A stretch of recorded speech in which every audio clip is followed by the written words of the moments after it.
Okay. Where the fuck is the camera? Okay. Solar storage. We chose solar storage because it is very efficient money-wise. It is very cheap and nice to the consumers. And it will help the environment because it is part of the biostorage sector. Forest storage. We chose forest storage because of the same reasons. It is very cheap and environmentally safe, and it is part of the biostorage sector.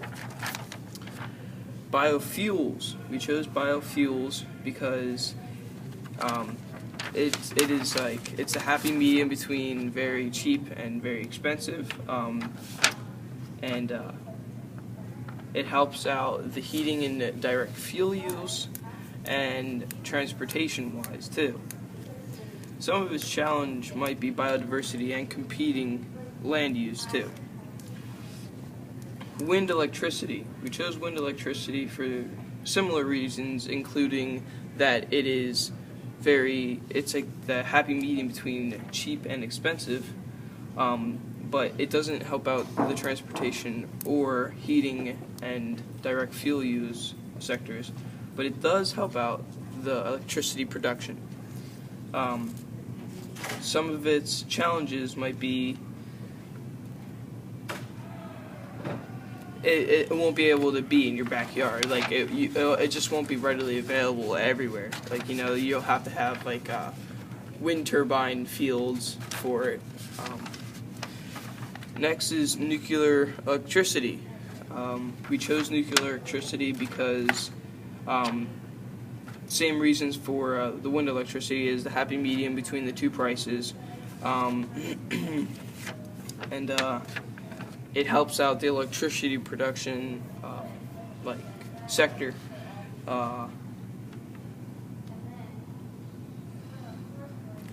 of its challenges might be weapon proliferation, nuclear waste, and local opposition, meaning that it is actually very dangerous, and that's why we're actually not using it today. It's very efficient because it produces a lot of energy, but it's very dangerous at the same time. Next is CCS hydrogen. CCS hydrogen is actually very, very expensive, but it helps out two different sectors, including the heating and direct fuel use and transportation energy. Some of its challenges might be new infrastructure needed and hydrogen safety issues. Next is efficiency building-wise. This is actually a very cheap type of energy, and it helps out two different types of sectors, even though it's reasonably cheap, including electricity production and heating and direct fuel use. Some of its challenges might be house size, consumer demand for appliances. Lastly is transportation efficiency. This is also a very cheap type of energy, but it helps out transportation, and some of its challenges might be your car size and car power.